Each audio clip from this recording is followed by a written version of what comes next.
पाँव में जो बिछुड़ी पहनी हो उसकी डिजाइन अलग अलग होगी, पाँव में जो पायल पहनी हो उसकी डिजाइन अलग अलग होगी, सिर पे जो चूनर पहनी हो उसकी डिजाइन अलग अलग होगी। 16 श्रृंगार जो तुमने अपने तन पर, अपने शरीर पर, सुहाग की जितनी वस्तुएं धारण करी है, चाहे बिंदी लगाई हो, नथनी पहनी हो, कुंडल पहना हो, मंगलसूत्र पहना हो, सबकी डिजाइन अलग अलग होती है।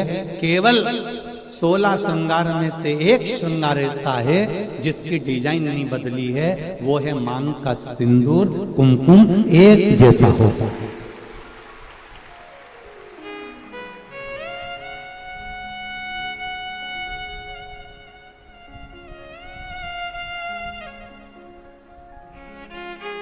बोलो सही है कि गलत है? मांग का सिंदूर, मांग की कुकू, मांग में लगने वाला कुमकुम, इसकी डिजाइन कितनी बदल गई लोगों की जिंदगी में। मंगलसूत्र की डिजाइन बदल गई, चूड़े की डिजाइन बदल गई, कुंडल की, नथनी की, बेंदा की, सब की डिजाइन बदली, टीकी की भी डिजाइन बदल गई, पर नहीं बदली तो मांग के सिंदूर कंकु की डिजाइन नहीं बदली, क्योंकि इस डिजाइन को तो परमात्मा ने छाप कर भेजा है, तो उसको बदलना भी मुश्किल है, वो नहीं बदल सकता।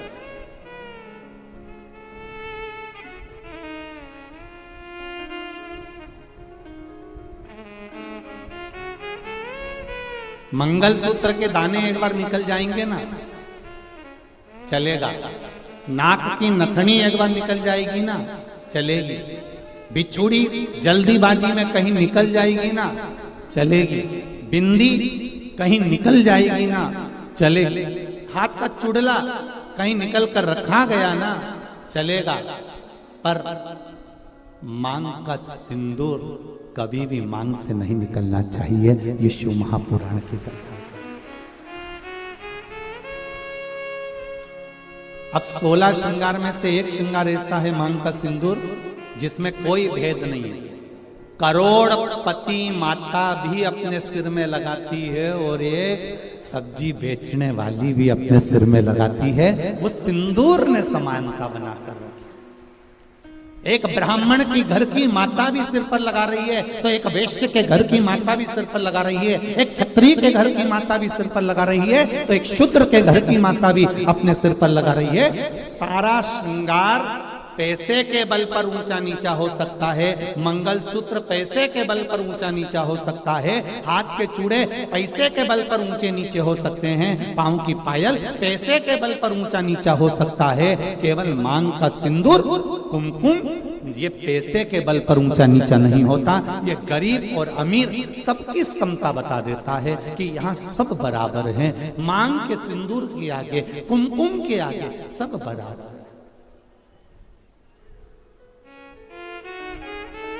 कितनी बड़ी बात रामचरितमानस में आती है। थोड़ा ध्यान लगाकर सुनना मेरे धान के कटोरे वालों सब। छत्तीसगढ़ वासी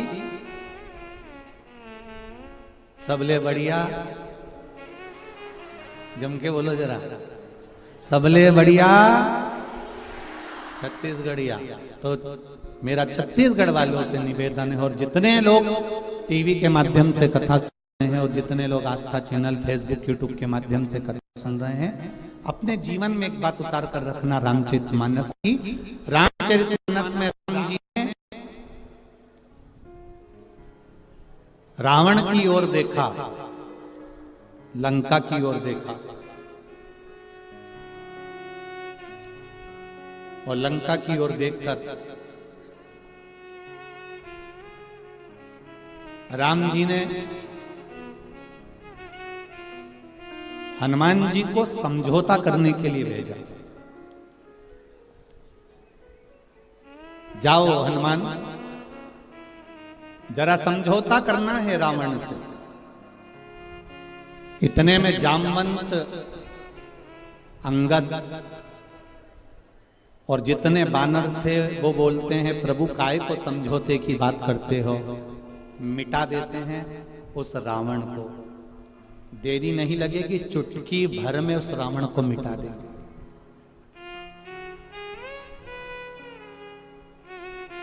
चुटकी भर में रावण को मिटा देंगे। राम जी ने कहा रावण को मिटाना सरल है, पर मंदोदरी के मांग के सिंदूर को मिटाना कठिन है। पर जो ये मंदोदरी ने मांग में सिंदूर धारण कर कर रखा है, जो मंदोदरी अपनी मांग में सिंदूर धारण कर कर रखी है, जो मंदोदरी अपनी मांग में कुंकू धारण कर कर रखी है, जो मंदोदरी अपनी मांग में कुमकुम रखी हुई है, इसका सौभाग्य इसके सामने है। और इसका जो भजन है, इसका जो आनंद है, इसका जो स्मरण है, वो इतना प्रबल है कि उसको मिटाना कठिन है।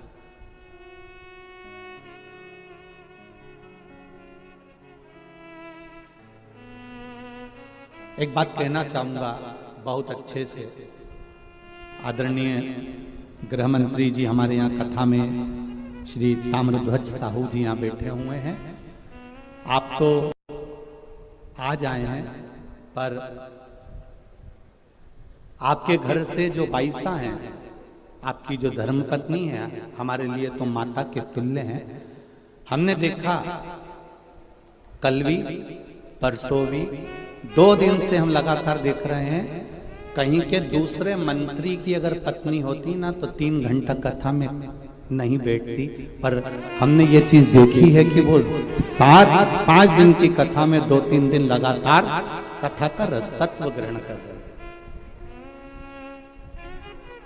हम कहना चाहेंगे संपूर्ण विश्व के सनातनियों को एक बात बताना चाहेंगे कि पति जब घर से बाहर निकलता है, पति जब अपना घर छोड़कर किसी मार्ग की ओर आगे बढ़ता है, तो उसके साथ में धर्म पत्नी भले साथ नहीं रहती हो, पर उसके मांग में जो सिंदूर रहता है ना, उसकी चमक पति के साथ हर पल रहती है। ये निश्चितता।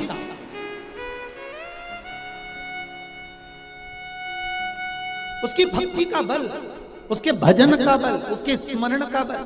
अभी अभी आपने तुलसी जी और शालिग्राम की शादी जी करी होगी, बोलो सही है? एकादशी पर अभी तुलसी जी का ब्याह भगवान शालिग्राम जी के साथ लड्डू गोपाल के साथ करा होगा। जरा विचार करना, उस जलंधर को मारने के लिए देवताओं के पसीने छूट गए थे। क्यों?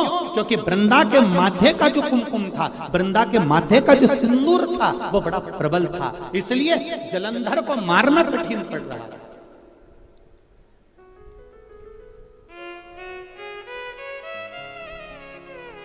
फिर करा क्या गया कि इसके सात्वित्व को डिगाया जाए,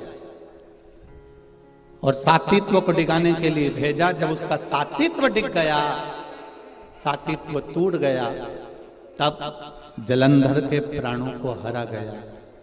फिर निवेदन करूंगा, मेरी जितनी माताएं यहाँ बैठी हैं, जितनी मेरी बहन बैठी हैं, जितनी मेरी जीजियाँ बैठी हुई हैं, जितनी मेरी बेटियाँ बैठी हुई हैं, निवेदन करूंगा, मंगल पाणिग्रहण संस्कार होने के बाद में, विवाह हो जाने के बाद में, अपने मस्तक पर मांग में, भले आजकल तो फैशन हो गया, ज्यादा सिंदूर नहीं लगाती हैं माताएं, कुंकू नहीं लगाती हैं, थोड़ा उनको एक अलग सा फील होता है, तो उनको वो थोड़ा, मेरा निवेदन है कि मेरी जीजियों से, मेरी माताओं से, मेरी बहनों से, मेरी बेटियों से निवेदन है, शादी होने के बाद में मांग में, और एक फिर निवेदन करूंगा, वो पेंसिल जैसी नहीं, पेंसिल जैसी नहीं,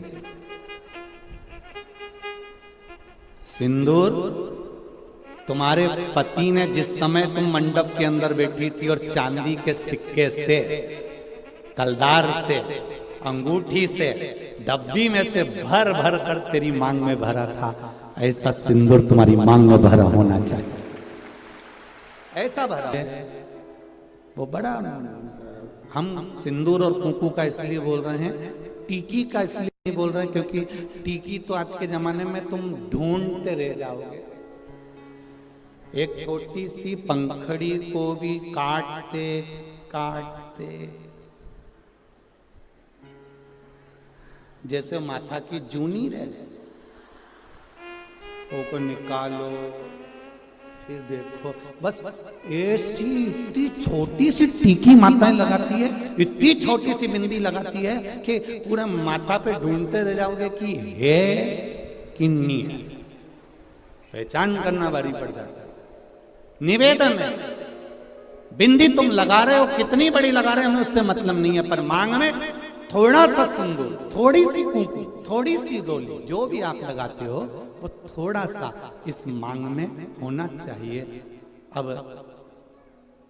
कई लोग बोल रहे थे कि गुरुजी आप इतना लंबा तिलक लगा के आ जाते हो, कंकु यहाँ तक पोत के आ जाते हो, तो हमने कहा तुम नहीं लगा रहे तो तुम्हारे बत्तल का हम ही लगा ले। उसमें कहा टेंशन है, उसमें क्या जरूरत।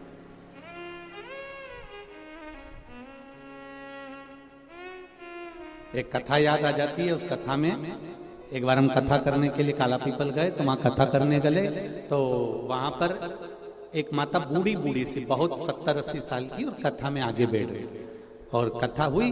वो माता का नियम था, डंडा टेक के आती थी और 2 चोटी करके आती थी, एक में लाल रिबिन, एक में पीला रिबिन, 2 रिबिन पहले माता रिबिन बांधती थी, आप लोगों को ध्यान में होगा, ऐसा लाल ऐसा गुत्ता गुत्ता गुत्ती गुत्ती यहाँ तक आती थी, और फिर जो स्कूल जाने वाली छोरियां होती थी बेटियां, वो यहाँ से लेकर फिर यहाँ चुट्टा मान लेती थी। पहले ऐसा चलता था, केला वाली चोटी। अब वो बुजुर्ग जो माता थी वो चोटी करके बैठ जाए। अब वो कथा करते करते करते करते बार बार ध्यान उसकी चोटी पे जाए। अब ऐसा होता है, अब कोई विशेष अगर कोई बैठे कोई आए तो उस पर ध्यान तो जाए कि आखिर। अब वो बार बार ध्यान जाए तो हमारा कथा में मन नहीं लगे। अब मन नहीं लगे तो हमने एक प्रश्न कर लिया, माँ आपसे एक बात पूछना है। कहा बोलो गुरुजी। हमने कहा माँ बस इतना सा पूछना है कि सारी माताएं एक चोटी करके आती है, तू 2 चोटी करके क्यों आती है? उसने कहा महाराज जी ये भी कोई पूछने वाली बात है? ये कोई अच्छी बात है तुमने जो पूछा? अभी नहीं बताऊंगी मैं। हमने सोचा डोकरी बहुत तेज है, बहुत तेज। हम कथा कर कर जिनके यहाँ रुके हुए थे अग्रवाल जी के यहाँ पहुंच गए। सुबेरे सुबेरे 6 बजे डोकरी ने आकर, बूढ़ी अम्मा ने आकर वो सटर बजाई। वो सटर बजाई तो हमने आशीष से कहा जरा दरवाजा खोलो। दरवाजा खोला तो डोकरी डंडा लेके खड़ी थी। कहाँ है महाराज? आशीष तो दरवाजा ही नहीं खोला, वापिस आ गया। गुरुजी वो बुढ़िया आई है डंडा लेके। हमने कहा दरवाजा तो खोल, आने दे। अब बुढ़िया आके बोली, कुर्सी पे बैठ गई, महाराज देखो ये पीली वाली जो चोटी है ना, ये तो मेरी है। अब हमने कह दिया तो ये नीली वाली पड़ोसी की है। इतने में बोली, अरे सुन तो सही महाराज, ये पीली वाली मेरी है। अच्छा वो मुस्कुराई भी ऐसी, उसका आधे 2 दांत आगे के नहीं थे, बाकी के सब थे। अब वो बोली ये जो पीली वाली है ना ये हमारी है। हमने कहा ठीक। फिर ये गुरुजी पहले मेरे पति की भी चोटी थी, उसने कटा ली, मैंने एक बढ़ा ली। मेरे कपा क्या कहने थे? ये सनातन धर्म है। ये भारत की भूमि की सभ्यता और संस्कृति का आनंद है।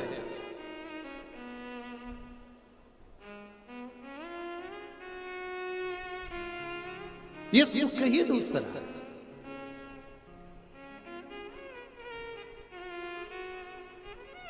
आप लोग जितनी संख्या में यहां बैठे हो, 1 2 3 4 पंडाल में, पंडाल के बाहर, पीछे के पंडाल में, साइड के पंडाल में, ग्राउंड में, जितने पंडाल में आप लोग बैठे हुए हो, इस ग्राउंड को छोड़कर जितने ग्राउंड के अंदर हैं, पंडाल के अंदर हैं, और जितने इधर उधर बैठे हैं, इससे दुगने पंडाल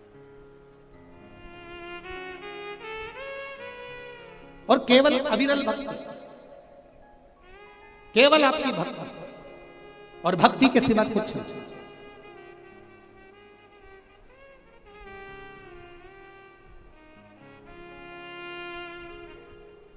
एक भाव आपके भीतर जो समाहित हुआ है, एक भाव, और बहुत जरूरी है। पहले के समय में उम्र का ठिकाना होता था कि 100 साल तक जियोगे। आज के समय में उम्र का ठिकाना नहीं होता कि आप कितने साल जियोगे।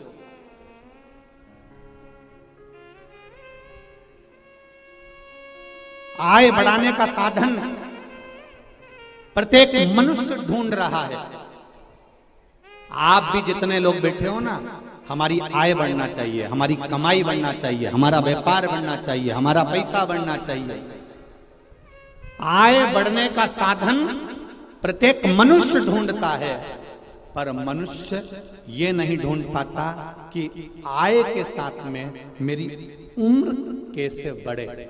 आय बढ़ाते बढ़ाते बढ़ाते बढ़ाते मनुष्य की उम्र घटती चली जा रही है।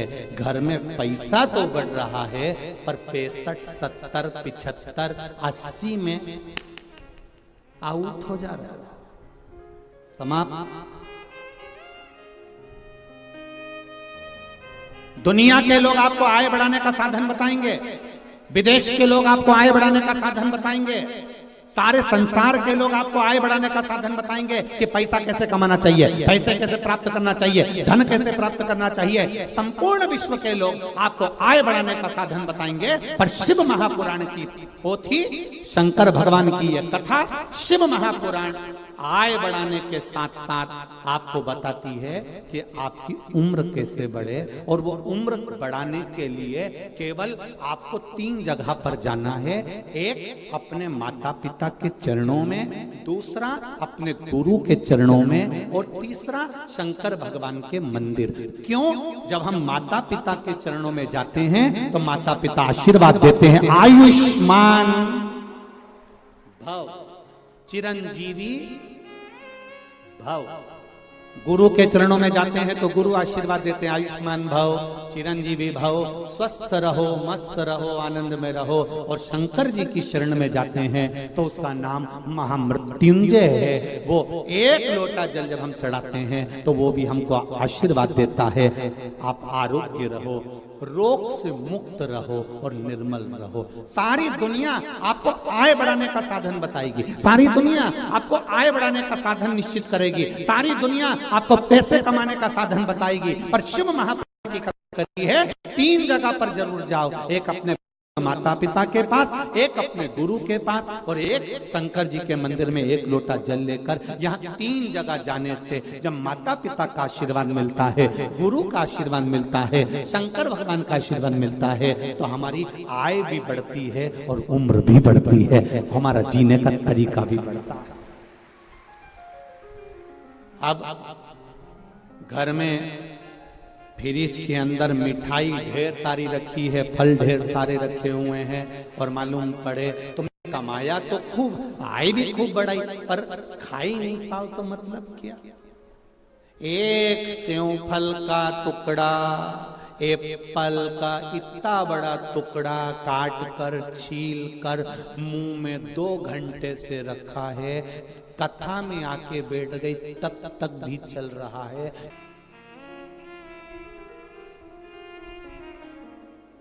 अच्छा, बहुत ध्यान देने वाली बात है, कोई कोई चीज ऐसी होती है जिसका स्मरण आपको होना चाहिए।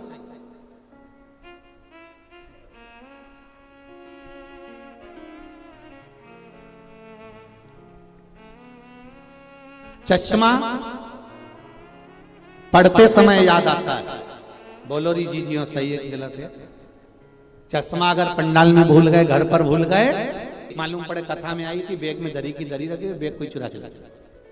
32 चश्मा पढ़ते समय याद आता है, 32 खाते समय याद आती है, और शिव नाम मरते समय याद आता है कि शिव में है। शंकर का अनुमोदन है क्या, शिव तत्व है क्या, शंकर का गुणगान क्या है, शिव महापुराण का रस तत्व क्या है। ये मृत्यु की सैया पर पड़े रहोगे, प्राण छूट रहे होंगे, मृत्यु के घाट पर जा रहे होंगे, तब याद आएगा कि श्री शिवाय नमस्तुभ्यम में है क्या, एक लोटे जल में है क्या, एक बेलपत्री में क्या है, ये मृत्यु की सैया पर याद आएगा। चश्मा पढ़ते समय याद आता है, 32 खाते समय याद आती है, शिव नाम मरते समय याद आता है कि शंकर के उस नाम में तत्व क्या छुपा है, क्या है। उम्र घटती चली जा रही है, पैसा बढ़ रहा है, मकान बढ़ रहा है, जायदाद बढ़ रही है, सब कुछ बढ़ रहा है, पर उम्र घट रही है। पहले मरने की उम्र कितनी थी बोलो तो रे? 100 साल। और वो भी 100 तुम्हारी पूरी नहीं थी, वो तो मांग तूंग के लेकर आए थे। पहले मनुष्य की उम्र, गधा की उम्र, कुत्ता की उम्र, उल्लू की उम्र सब की बराबर थी 40-40 साल। पहले मनुष्य जीता था 40-40 साल की उम्र थी। 40 वर्ष तक जीना था। गधे की उम्र 40, कुत्ता की उम्र 40, उल्लू की उम्र 40, मनुष्य की उम्र 40। एक बार मनुष्य ने भगवान से जाकर कहा, प्रभु मेरी उम्र 40 वर्ष की कर दी, इतनी छोटी सी उम्र में मैं कमाऊंगा, कमा कर इकट्ठा करूंगा, जब तक तो मर जाऊंगा, मेरी उम्र बढ़ा दीजिए। भगवान ने कहा जब समय होगा तब बढ़ाएंगे, चिंता मत करो। थोड़े समय के बाद में गधा आ गया। गधा ने भगवान विष्णु से कहा, प्रभु तुमने मेरी उम्र 40 साल कर दी, इतनी लंबी उम्र में क्या करूंगा प्रभु, मेरी उम्र कम कर दो। 40 साल तक लोगों का बोझा ढोऊंगा, लोगों का वजन ढोऊंगा, मेरी उम्र कम कर दो। भगवान विष्णु ने कहा कितनी उम्र कर दूं तेरी? बिल्कुल आधी कर दो। भगवान ने गधे को 20 साल का बना दिया। मनुष्य फिर आ गया, उसने कहा प्रभु मेरी उम्र बढ़ा दो। भगवान ने कहा गधे के 20 साल बचे हैं, दे दूं क्या? कि चलेगा, दे दो प्रभु। मनुष्य 40 से गधे के 20 साल लेकर कितना हो गया? जम के बोलो जरा।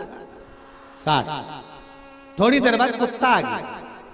कुत्ते ने आकर भगवान से कहा प्रभु मेरे को 40 साल की उम्र दे दी, 40 साल तक मैं लोगों के दरवाजे पर बैठा रहूं, भोंकता रहूं, दुम हिलाता रहूं, झूठन चाटता रहूं, आप मेरी उम्र कम कर दो। भगवान ने कहा कितनी कम कर दूं? बिल्कुल आधी कर दो। कुत्ता को 20 साल का बना दिया। थोड़ी देर बाद मनुष्य आ गया, प्रभु 60 में मेरा क्या होगा? भगवान ने कहा कुत्ता की बची है, चले ले जा। कितने का हो गया? 80। थोड़ी देर बाद उल्लू आ गया। उल्लू ने आकर कहा प्रभु 40 साल तक पेड़ों पर टंगा रहूं, रात रात भर जागता रहूं, मेरे बस का नहीं है प्रभु, मेरी उम्र कम कर दो। भगवान ने कहा ठीक है उल्लू, कितनी कम करूं? बिल्कुल आधी कर दो। तू आज से 20 साल का रहेगा। मनुष्य का मन नहीं भराया, फिर आ गया, प्रभु 80 में मेरा क्या होगा? कुछ कृपा कर दो। भगवान ने कहा उल्लू की बच्ची है, चलेगी प्रभु चलेगी। भगवान ने कहा ले जा उल्लू की। कितने साल का हो गया? जम के बोलो 100। अब तुम खुद देखो 40 वर्ष तक मनुष्य अपनी जिंदगी को सही जीता है, फुल एंजॉय के साथ, जो खाएगा